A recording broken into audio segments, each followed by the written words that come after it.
भक्ति से होता है, पर शिव पुराण की कथा केवल भक्ति नहीं, एक अनुष्ठान है। कहा गया है कि जो बिना नियम के शिव कथा सुनता है वह अमृत की जगह साधारण जल पी लेता है। भगवान शिव की इस दिव्य कथा का सच्चा फल तभी मिलता है जब सुनने वाला मन, वचन और कर्म से पवित्र हो।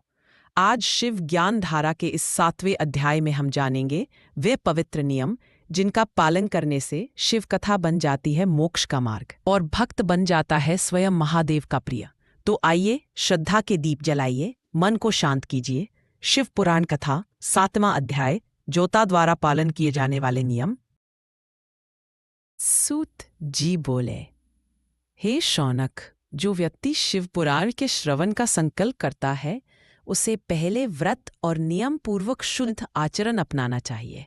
जो व्यक्ति दारू, मांस या तमसिक आहार करता है उसे कथा सुनने का अधिकार नहीं होता। इसलिए पहले व्रत और स्नान द्वारा शुद्धि करनी चाहिए। कथा सुनने वाले को भूमि पर सोना चाहिए, फलाहार करना चाहिए और कथा के अंत तक व्रत का पालन करना चाहिए। समर्थ व्यक्ति को एक ही बार भोजन करना चाहिए, वह भी सात्विक, बिना प्याज, लहसुन, हींग, मादक पदार्थ या बासी भोजन के। ऐसा व्यक्ति सदैव सत्य, दया, मौन, सरलता, विनम्रता और उदारता को अपनाए। साधु संतों की निंदा से दूर रहे और पूरे भक्ति भाव से कथा सुने। सूत जी कहते हैं, सकाम व्यक्ति इस कथा से अपनी सभी इच्छाएं पूर्ण करता है और निष्काम व्यक्ति मोक्ष को प्राप्त करता है।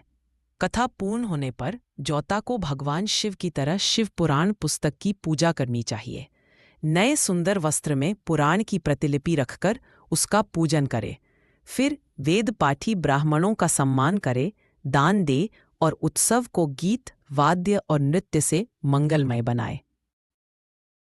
जो व्यक्ति कथा पूर्ण होने पर गीता का पाठ करता है या गायत्री मंत्र या शिव सहस्र नाम का जप करता है, वह अपने समस्त पापों से मुक्त होकर महादेव की कृपा प्राप्त करता है। अंत में कहा गया है, जो समृद्ध व्यक्ति सोने का एक सुंदर सिंहासन बनवाकर उस पर शिव पुराण रखे और पूजा करके दान दे, वह साक्षात भगवान शिव की कृपा से जन्म मरण के बंधन से मुक्त हो जाता है। सूत जी आगे कहते हैं, हे मुने, यह शिव पुराण सभी पुराणों का मस्तक है। जो लोग शिव के गुणों की स्तुति करते हैं उनका जीवन धन्य हो जाता है, क्योंकि शिव कथा का श्रवण मनुष्य को इस लोक और परलोक दोनों में सुख प्रदान करता है।